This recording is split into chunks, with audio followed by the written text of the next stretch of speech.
साहित्य अभिवाचन स्पर्धा अंतिम फेरी. संघाचे नाव भावबंध वाचक संघ. ललित लेख गर्दीतलं एकटं राहणं.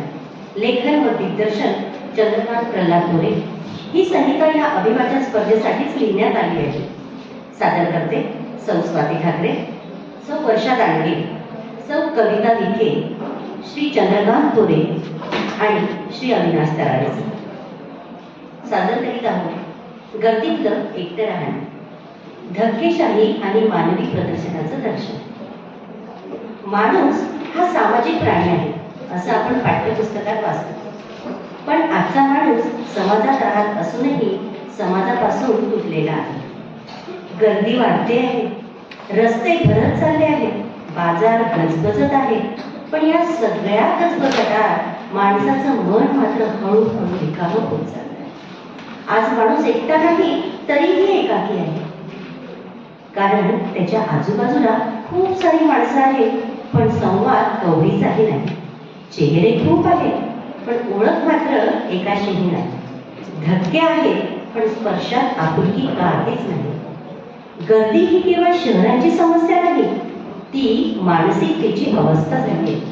जिथे प्रत्येक जण माहीत आहे, पण कुणालाच ठाऊक नाही की नेमकं कुठे पोहोचायचंय, गंतव्यस्थान कुठे आहे. अशा या गर्दीत माणूस स्वतःलाच हरवतो आणि उरतो तो केवळ एक प्रवाहात वाहणारा आहे. गर्दीतलं एकटं राहणं हे आजच्या काळाचं कटू आणि विचार करायला लावणारं वास्तव आहे. या लेखातून रस्त्यांवर, बाजारात, बस स्थानकांवर दिसणाऱ्या या गर्दीचं, तिच्या दडलेल्या धक्केशाहीचं आणि त्यातून उलगडणाऱ्या मानवी एकताचं दर्शन घडवण्याचा एक अल्पसा प्रयत्न आहे. माणूस हा सामाजिक प्राणी असं ज्याने कोणी पहिल्यांदा म्हटलं असेल त्याने नक्कीच मुंबईची चर्चगेट लोकल किंवा पुण्याच्या मंडईतील रविवारी झालेली गर्दी अनुभवलेली नसावी. कारण अशा ठिकाणी गेल्यावर माणूस केवळ प्राणी होतो. त्याची सामाजिकता नेमकी कोणत्या स्टेशनवर उतरून पडून जाते याचा पत्ता खुद्द ब्रह्मदेवालाही लागला. गर्दी म्हणजे काय तर जिथे तुमची ओळख पुसली जाते आणि तुमचं अस्तित्व केवळ एका धक्क्यापुरतं मर्यादित होतं. पण या अथांग मानवी महासागरात पोहताना एक गोष्ट प्रकर्षाने जाणवते, ती म्हणजे माणूस गर्दीत जितका जास्त असतो तितका तो आतून एकटाही असतो. गर्दीतलं एकटं राहणं हे आजच्या युगातून सर्वात मोठं आणि तितकंच विनोदी वास्तव आहे. अकोल्याच्या गांधी रोडवर दुपारी 12 वाजता उभं राहून पाहिलं तर तिथे माणूस सामाजिक नसून वाचवा मला या अवस्थेत असतो. चारही बाजूने येणारे दुचाकीस्वार, कुठूनही उगवणारा ऑटोरिक्षा आणि मधोमध उभा राहिलेला माणूस हा विदर्भाचा रोजचाच देखावा आहे. इथे ओळख पटत नाही, फक्त धक्के लागतात. गर्दी म्हणजे काय तर जिथे माणूस नावाने नव्हे तर खांद्याने ओळखला जातो. तुम्ही कुणाला धक्का दिला तरी अपराधी वाटत नाही, कारण समोरच्याने आधी तुमचं संतुलन गमावलेलं असतं. विदर्भातल्या गर्दीत सॉरी हा शब्द दुर्मिळ आहे, कारण इथे धक्काबुक्की ही संस्कृती नाही, ती गरज आहे. अकोल्याच्या बस स्थानकावर सकाळी उभं राहिलं की माणूस प्रवासी राहत नाही, तो सामान बनतो. बस येण्याआधीच लोक रांगेत नसतात तर मानसिक तयारीत असतात. बस थांबते, दार उघडतं आणि मग सुरू होतो पहिला हात कोण हा राष्ट्रीय खेळ. आजी, विद्यार्थी, शेतकरी, कर्मचारी सगळे समान. ही खरी समानता. कुणी चढताना पडला तरी मागच्याला त्याची फारशी फिकीर नसते, कारण प्रत्येकाला आपली सीट मिळवायची असते, सहवेदना नाही. आणि एखाद्या सणाच्या दिवशी आपण जर धार्मिक स्थळी किंवा मंदिरात गेलो तर तिथल्या गर्दीमध्ये फक्त आपल्याला एका ठिकाणी स्थित प्रज्ञासारखं उभं राहावं लागतं. आपण आपोआपच आपल्या गंतव्यस्थानावर पोहोचतो. थोडाफार धक्काबुक्कीचा त्रास सहन करावा लागतो. तसंही अशा ठिकाणी आपण तो त्रास सहजपणे खिलावृत्तीने सहन करतो. या गर्दीतले सर्वात ध्यानात राहणारे पात्र म्हणजे मोबाईल. रेल्वे स्टेशनवर उभा असलेला तरुण कानात हेडफोन घालून इतक्या तल्लीनतेने रील पाहत असतो की समोरून गाडी येते की गुरं याचा फरकही त्याला जाणवत नाही. बाजूला कुणी भांडत असेल, कुणी रडत असेल तर त्याच्यासाठी हे सगळं पार्श्वसंगीत असतं. एकांतासाठी आता मेळनाट्याच्या जंगलात जायची गरज नाही. गर्दीत उभं राहून स्क्रीनमध्ये बघणं पुरेसं असतं. रेल्वे स्टेशनवर उभं राहून जर तुम्ही या गर्दीचं निरीक्षण केलं तर तुम्हाला जाणवेल की तिथे कुणीही चालत नसतं, तर प्रत्येक जण प्रवाहित होत असतो. एकदा तुम्ही त्या गर्दीच्या प्रवाहात पाय टाकला की तुमचं शरीर तुमचं उरत नाही. तुमचे पाय जमिनीला टेकलेले आहेत की कुणाच्या बुटावर याचं भान सुटतं. समोरचा माणूस ज्या दिशेला झुकेल त्या दिशेला तुम्हाला झुकावं लागतं. ही एक प्रकारची लोकशाहीच आहे. लोकांनी लोकांसाठी लोकांना दिलेला धक्का. कधी कधी तर असं वाटतं की आपल्याला कुठल्या प्लॅटफॉर्मवर जायचे हे आपण ठरवण्यापेक्षा आपल्या मागून येणाऱ्या 500 लोकांचा लोंढा ठरवतो. तुम्ही मनाशी पक्क केलेलं असतं की आज स्लो ट्रेनने शांतपणे जायचं, पण मागून येणारा धबधबा तुम्हाला असा काही फास्ट ट्रेनच्या डब्यात फेकून देतो की शुद्धीवर येईपर्यंत तुम्ही सावरखेडा किंवा कल्याणला पोहोचलेले असता. या गर्दीतलं सर्वात मोठं वैशिष्ट्य म्हणजे हेडफोन्स. आजूबाजूला हजारो लोकांचा आरडाओरडा सुरू असतो. अनाउन्समेंट करणाऱ्या बाईचा आवाज घुमत असतो की कृपया लक्ष द्या, गाडी क्रमांक 114040 महाराष्ट्र एक्सप्रेस प्लॅटफॉर्म क्रमांक 4 वर येत आहे. पण समोरचा तरुण आपल्याच विश्वात मग्न असतो. कानात गोळे घातल्यासारखे हेडफोन्स लावून तो ज्या आविर्भावात उभा असतो ते पाहून वाटतं की जणू काही तो या ग्रहावरचाच नाही. आजूबाजूला कोणी पडलं काय किंवा कुणाचं पाकिट मारलं गेलं काय याच्याशी या एकट्या जीवाचा काहीही संबंध नसतो. हे आधुनिक संन्यस्त जीवन आहे. पूर्वीचे ऋषीमुनी हिमालयात जाऊन एकांत शोधायचे. आजचा तरुण विरार लोकलच्या गर्दीत मोबाईलच्या स्क्रीनमध्ये एकांत शोधतोय. शेजारी उभा असलेला माणूस श्वास घेतोय की श्वास कोंडल्यामुळे तडफडतोय याची जाणीवही न होणं हेच आजचं ग्लोबल विलेज आहे. स्टेशनवरच्या बाकावरचं दृश्य तर अजूनच मार्मिक असतं. एखाद्या बाकावर 4 जण बसले असतील तर ते 4 वेगळ्या देशांचे प्रतिनिधी वाटतात.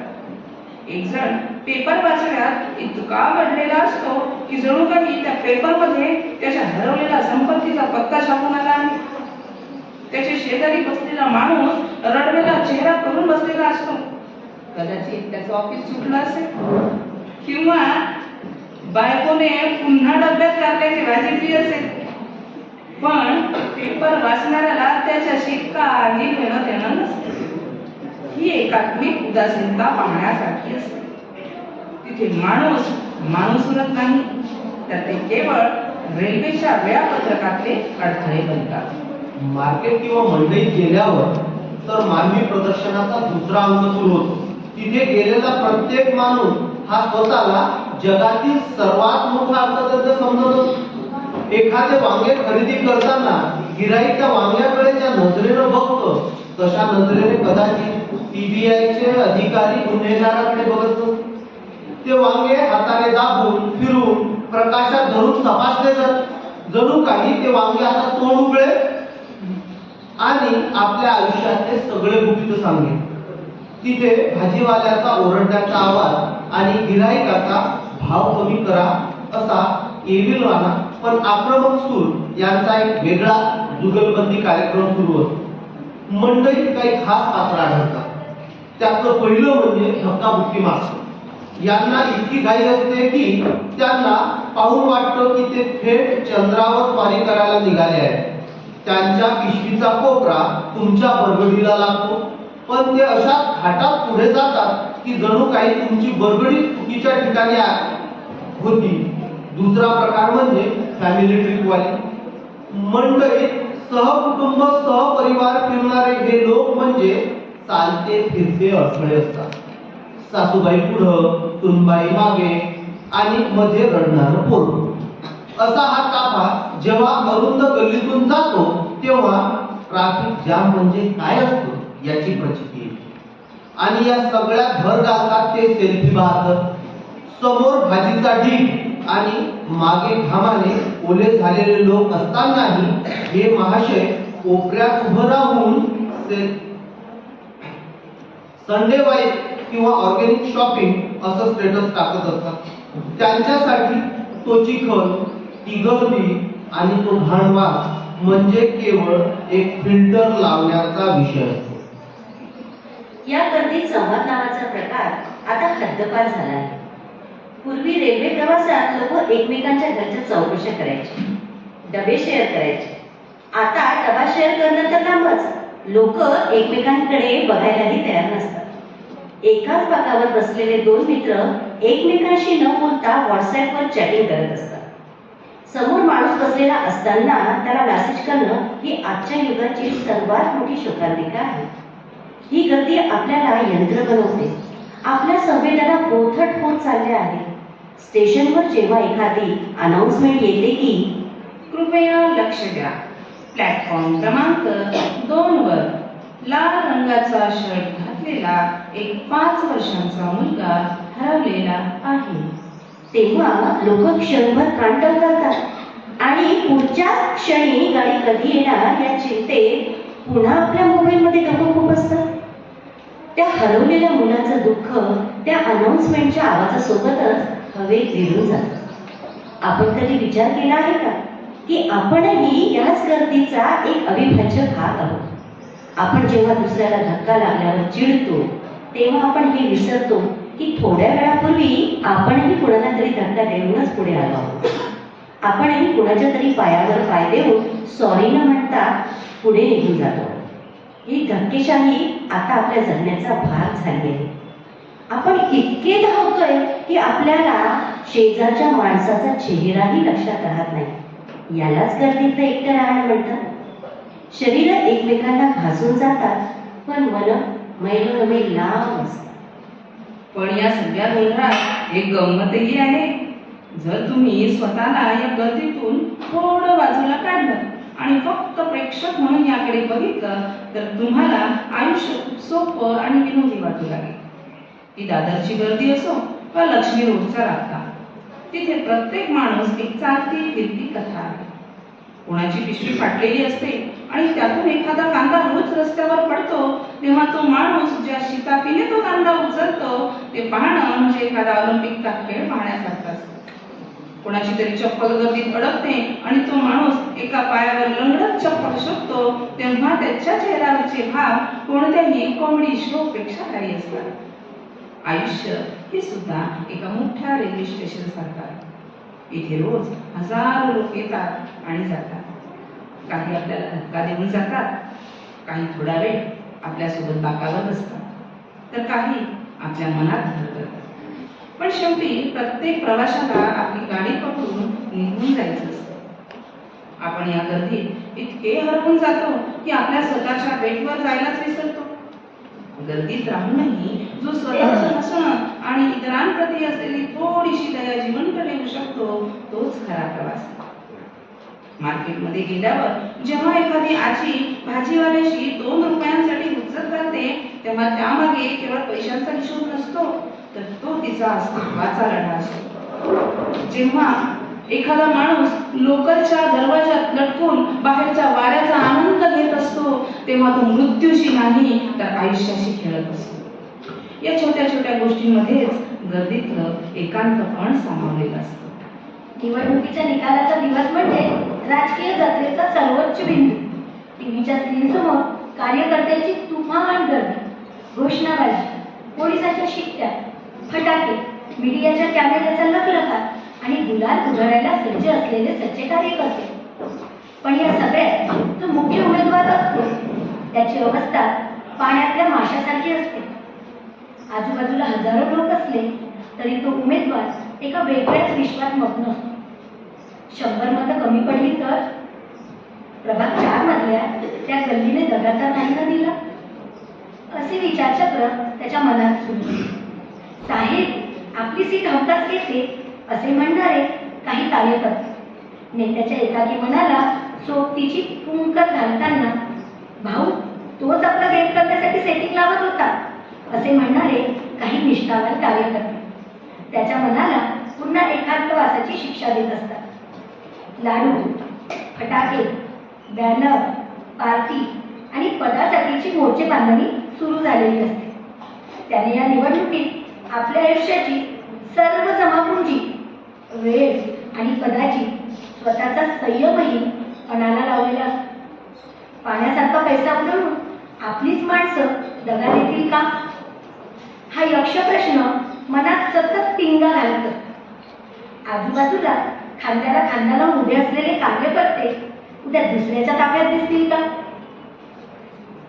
या विचाराने तो उमेदवार गर्दीत असूनही इतका एकटा असतो की त्याला स्वतःचा श्वासही परका वाटू लागतो. विजयाचा गुलाल लागण्यापूर्वीचा तो काळ म्हणजे एकांतवासाची परमोच्च सीमा. आजूबाजूला कितीही गर्दी असली तरी त्या उमेदवाराला फक्त ईव्हीएम मशीनचे आकडे आणि स्वतःच्या हृदयाचे धडधडणारे डोकेच ऐकू येत असतात. काय होईल, कसं होईल या प्रश्नाच्या जाळ्यात तो असा अडकतो की बाजूला ढोल ताशे वाजले तरी त्याला फक्त आपल्या पराभवाची किंवा विजयाची शांतता ऐकू येते. गर्दी त्याच्यासाठी फक्त एक ब्लर झालेलं बॅकग्राऊंड असतं. साडी सेलची पाठी लागली की जणू स्त्रियांच्या हृदयात धक्का वाजतो. 50% सूट हा शब्द दिसतात होणारी गर्दी म्हणजे स्त्री शक्तीचा आणि चिकाटीचा महाकुंभ. पण या गर्दीत साड्यांची अवस्था आणि साड्या घेणाऱ्यांची अवस्था बघण्यासारखी असते. हजारो साड्यांच्या ढिगाऱ्यात साड्यांना स्वतःला कुदमरल्यासारखं वाटत असावं. अहो, मला जरा मोकळा श्वास घेऊ द्या असं कदाचित एखादी पैठणी ओरडून सांगत असेल. सेलच्या त्या रेटारेटीत एखादी स्त्री जेव्हा एखादी साडी हातात धरून विचार करत उभी असते तेव्हा तिचे नवरोबा एखाद्या आउटडेटेड ट्रेंड असलेल्या साडीसारखे एका कोपऱ्यात आपले मूल सांभाळत साडीवरील उडणारी चमकी अंगावर घेत असतो. साडी विश्वात तिला आजूबाजूच्या कोणाचं भान नसतं. तिला फक्त ती साडी, तिचा रंग आणि ती नेसल्यावर शेजारची मैत्रीण काय म्हणेल एवढंच दिसत असतं. साड्यांच्या त्या जंगलात ती स्वतःला शोधत असते आणि काही साड्या तिला. शेकडो बायांच्या ओरडण्यातही ती आपल्या मनाशी मॅचिंग ब्लाऊजचा संवाद साधत असते. कारण त्या गर्दीत खरेदी साड्यांची होत असली तरीही आतून विक्री मात्र भावनांची होत असते. बुद्धीचे आराध्य दैवत असलेल्या श्री गणेशाच्या उत्सवात स्वतः गणपती बाप्पा आपल्या लंब अशा उदरात भक्तांचा गोंधळ सांभाळत एक अनामिक एकाकीपणा अनुभवत असतो. ज्या बाप्पाच्या एका दर्शनासाठी हजारो लोक एकमेकांना तुडवत पुढे सरकत असतात, तो आपला बाप्पा त्या अथांग मानवी महासागरात सर्वाधिक एकटा असतो. लाऊडस्पीकरचा तो कानठळ्या बसवणारा आवाज आणि गुलालाची जीवघेणी उधळण या कोलाहलात बाप्पालाही आपण नक्की कुठे आहोत हे क्षणभर कळेनासं होतं. बाप्पा आपले विशाल कान भक्तांच्या अंतस्थ साखळी ऐकण्यासाठी आसुसलेले ठेवतो. पण त्याच्या पदरी पडतो तो फक्त डीजेचा कानठळ्या बसवणारा आवाज. बाप्पा मनातल्या मनात आर्ततेने म्हणत असेल, अरे मुलांनो, माझ्यासाठी क्षणभर काढा तरी. तुम्ही तर फक्त एकमेकांना ढकलण्यात आणि सेल्फी काढण्यात मग्न आहात. त्या भव्य रथावर हजारो माथ्यांच्यावर विराजमान असलेला तो अधिपती उंचीवर तर असतोच, पण त्या उंचीवरचे त्याचे एकाकीपण अधिक गळत असते. खरं पाहता विसर्जन म्हणजे निरोप. बाप्पाला माहिती असतं की काही तासानंतर हा सगळा कोलाहल शांत होईल. जे लोक आज त्याच्यासाठी रस्ते अडवून नाचत आहेत तेच उद्या सकाळी नॉर्मल आयुष्यात इतके व्यस्त होतील की बाप्पाच्या रिकाम्या पाटाकडे बघायलाही त्यांच्याकडे वेळ नसेल. ही भविष्यातील शांतता बाप्पा त्या गर्दीतही अनुभव असतो. अंगावर पडणारा मंढर गुलाल बाप्पांचे डोळे क्षणभर झाकून टाकतो. त्याला समोरची गर्दी दिसते, पण त्या गर्दीत त्याला स्वतःचा खरा भक्त शोधणं कठीण होतं. बाप्पाला वाटतं की या गुलालाच्या ढगात माझी भक्ती हरवली आहे की काय. बाप्पा उदार मनाने देण्यासाठी आलेला असतो, आपण मात्र त्याला संकुचित मनाने मागत असतो. ज्याच्यासाठी हे सगळं चाललंय तोच देव त्या मिरवणुकीत एका शोभेच्या वस्तूसारखा एकटा उभा असतो. कारण लोकांचं लक्ष त्याच्या रूपापेक्षा आपल्या जल्लोषावर जास्त असतं. शेवटी गर्दी ही भीतीदायक नसते, तर ती माणसाच्या असहाय्यतेचं आणि जिद्दीचं एक प्रतीक असते. आपल्याला एकटं वाटतं कारण आपण संवाद तोडला आहे. आपण लोकांशी बोलायचं सोडून स्क्रीनशी बोलायला लागलो आहोत. पुढच्या वेळी जेव्हा तुम्ही गर्दीत अडकाल तेव्हा चिडण्यापेक्षा समोरच्या माणसाच्या डोळ्यात बघा. कदाचित त्याच्याही मनात तुमच्यासारखी घालमेल सुरू असेल. तो तुमच्यासारखा एकटा असेल. गर्दीतल्या माणसाकडे केवळ एक नंबर किंवा धक्का म्हणून न पाहता एक माणूस म्हणून पाहिलं तर कदाचित आपल्याला एकटं वाटणार नाही. गर्दी कधीच संपणार नाही. रस्ते अरुंद झाले, रस्ते रुंद झाले, वाहनं वाढली, तंत्रज्ञान प्रगत झालं, तरीही गर्दी वाढतच जाणार आहे. पण या गर्दीत आपण माणूस म्हणून टिकतो की केवळ धावणारा देह बनतो हे मात्र आपल्या हातात आहे. आज आपण इतके पुढे निघालो आहोत की मागे वळून पाहायचं विसरलो आहोत. आपल्या खांद्याला लागलेला धक्का आपल्याला आठवतो, पण आपण दिलेला धक्का आठवत नाही. हीच खरी शोकांतिका आहे. वास्तविक पाहता खरं गर्दीतलं एकटं राहणं म्हणजे जन्माचा सोहळा आणि मृत्यूची शांतता या दोन्ही टोकावर असते. ती केवळ एक अथांग गर्दी. मात्र या गर्दीच्या कोलाहलातही जो जीव केंद्रस्थानी असतो तो मात्र दोन्ही वेळी तितकाच एकाकी असतो. एका बाजूला जन्माची गर्दी एका नव्या अस्तित्वाचा जयघोष करत असते, तर दुसऱ्या बाजूला मृत्यूची गर्दी एका अटळ शून्यतेचा स्वीकार करण्यासाठी जमलेली असते. एका उंबरठ्यावर येण्याची अनावर घाई असते, तर दुसऱ्या उंबरठ्यावर जाण्याची तितकीच निष्ठुर अनिवार्यता असते. जेव्हा एखादा जीव या जगात पाऊल ठेवतो तेव्हा त्याच्याभोवती नात्यांची, आनंदाची आणि कौतुकाची एक मोठी गर्दी जमलेली असते. पण त्या चिमुकल्या जीवासाठी ती गर्दी असूनही नसल्यासारखीच असते. तो जीव तिथे एकाकी असतो कारण त्याला त्या गर्दीची कोणतीही ओळख नसते. तो त्याचा निरागस अजाणतेपणा असतो. त्याला शब्दांची भाषा समजत नाही की नात्यांची वीण. त्याला ओढ असते ती फक्त एका माईच्या स्पर्शाची आणि उभीची. हजारो डोळे त्याच्याकडे कौतुकाने पाहत असतानाही तो मात्र आपल्याच एका सुप्त विश्वात मग्न असतो. प्रवासाच्या दुसऱ्या टोकावर जेव्हा तोच जीव निरोप घेतो तेव्हा पुन्हा एकदा त्याच्याभोवती गर्दी जमते. पण आता या गर्दीचे स्वरूप बदललेले असते. इथे तो व्यक्ती पुन्हा एकदा एकाकी पडतो कारण आता त्याचा या जगाशी असलेला संवादाचा धागा कायमचा तुटलेला असतो. हा चेतनाहीन एकटेपणा असतो. देह तिथेच असतो, माणसेही तिथेच असतात, पण जाणीवेचा प्रकाश विझलेला असतो. स्मशान असो वा लग्न, दोन्हीकडे माणसं येतात ती हजेरी लावायला. संवेदना बिचारी पायऱ्यांवर चपलांसोबत बाहेरच थांबलेली असते. स्मशानभूमीत उभे राहून काही जण मृतांच्या गुणाची अशी उधळण करतात की यमराजालाही क्षणभर आपल्या वहीतली नोंद तपासाविषयी वाटेल. तो मनात म्हणेल, अरे अरे वा, इतका सद्गुणी, इतका सज्जन, इतका देव माणूस, मग जिवंतपणी याला इतकं एकटं का वाटत होतं? तो थोडा गोंधळून आजूबाजूच्या स्तुती सुमनांकडे पाहिल. शब्दांची ही फुलांची उधळून पाहून त्याला क्षणभर वाटेल, मी एखाद्या मर्त्य मानवाला नाही तर एखाद्या संतालाच बोलवलं की काय? पण पुढच्या क्षणी त्याच्या अनुभवी डोळ्यात एक तत्व उमटेल. माणूस मरणानंतर महान होतो, कारण त्याच्याशी स्पर्धा करायला तो उरत नाही. जिवंत माणूस असतो तेव्हा त्याच्याशी तुलना, मत्सर, गैरसमज असतात. मृत माणूस असतो तेव्हा फक्त सुरक्षित स्तुती असते. यमराज कदाचित हसतच त्या आत्म्याला म्हणेल, चल खाली, जे चाललंय ते तुझ्या आयुष्याचा रिव्हिजन क्लास आहे. फरक इतकाच, तुला गुण आत्ता मिळत आहे जेव्हा निकाल आधीच लागलेला आहे. आणि मग तो शांतपणे पुढे निघून जाईल, कारण त्याला ठाऊक आहे मृत्यू अंतिम असतो, पण माणसाची आठवण ही नेहमीच उशिराप्रमाणे होते, ती एकट्याची. दुसरीकडे लग्नाच्या मिरवणुकीत तर शृंगाराचा पूर लोटलेला असतो. बँडवाल्यांचा उत्साह असा की त्यांना नवरदेव शोधायला टेलिस्कोप लागेल. नवरदेवाचे मित्र नागिन डान्समध्ये इतके गुंग असतात की त्यांना बघून सापांनाही आपल्या अस्तित्वाची भीती वाटावी. इकडे सेल्फी आणि रीलच्या नादात आयुष्य कॅमेऱ्यावर कैद होत आहे, पण डोळ्यात साठवायला कुणाकडे वेळ नाही. नवरदेवाची अवस्था मात्र बघण्यासारखी असते.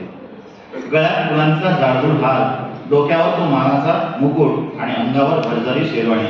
बाहेरून तो किंग दिसतोय, पण आतून त्याचं मन आपल्या होणाऱ्या राणीच्या विचारात शृंगारी हिंदोळे घेत असते.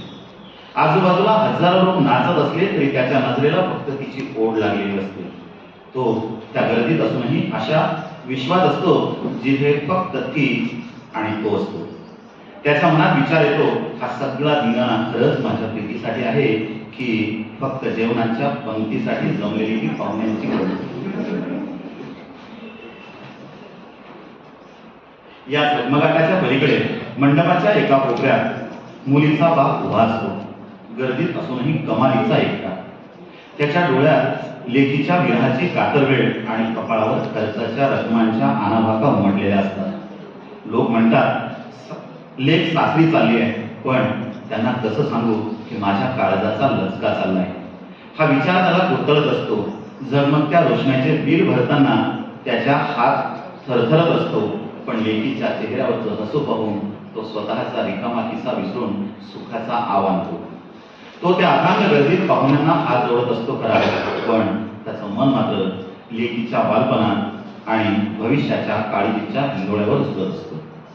या गर्दीच्या दरम्यान जे घडतं त्याला आपण आयुष्य म्हणतो. जन्माच्या वेळी गर्दी ओळखीची नसते आणि मृत्यूच्या वेळी ओळखीची गर्दी असूनही माणूस त्यांच्यात नसतो. मनुष्य हा गर्दीत राहणारा प्राणी असला तरी त्याचे येणे आणि जाणे या दोन्ही क्रिया अत्यंत वैयक्तिक आणि एकांत क्रिया आहेत. हाच या मानवी जीवनाचा सर्वात मोठा विरोधाभास आणि मर्म आहे. गर्दी कधीच सुख वाटत नसते आणि दुःख कमीही करत नसते. लग्नात ती रंगीबेरंगी गोंगाटाचा मुखवटा घालून नाचते, स्मशानात ती काळ्या शांततेचं वस्त्र पांघरून येते. पण शेवटी गर्दीच्या या अथांग सागरात प्रत्येकाचं आपलं एक बेट असतं. तिथे एकटेपण कधी डोळ्यातील आसवातून डोकावतं, तर कधी प्रेयसीच्या आठवणीतल्या शृंगारी स्मित हास्याचं. गर्दीतलं एकटं राहणं संपवायचं असेल तर फार मोठे सामाजिक बदल लागतील असं नाही. एखाद्याला धक्का लागल्यावर सॉरी म्हणणं, शेजारी बसलेल्या माणसाकडे क्षणभर पाहणं, हरवलेल्या मुलाच्या अनाउन्समेंटने आपलंही मन सुन्न झालं पाहिजे. इतकंच पुरेसं आहे. कारण गर्दीत माणूस हरवतो तेव्हा समाज गरीब होतो आणि माणूस सापडतो तेव्हा गर्दीलाही अर्थ मिळतो. शेवटी आयुष्य एक प्रवास आहे. या प्रवासात आपण किती पुढे गेलो यापेक्षा आपण कोणाला सोबत घेतलं, कोणाला समजून घेतलं आणि कोणाच्या चेहऱ्यावर हसू आणलं हे अधिक महत्वाचं. गर्दीतून जाताना जर आपण आपलं माणूस पण जपलं तर गर्दी आपल्याला एकटं करणार नाही, तर ती आपल्याला एकमेकांशी जोडणारा पूल ठरेल. आणि कदाचित तेव्हाच गर्दीतलं एकटं राहणं हा विरोधाभास संपेल. या व्यवहारात आपण स्वतःलाच हरवून बसलो आहोत. चला तर मग या गर्दीत पुन्हा एकदा स्वतःला शोधूया, थोडं हसूया आणि दुसऱ्यालाही हसवूया. कारण आयुष्याच्या या रेल्वे प्रवासात शेवटी आपल्यासोबत आठवणींचीच शिदोरी उरणार आहे, धक्क्यांची नाही. धन्यवाद.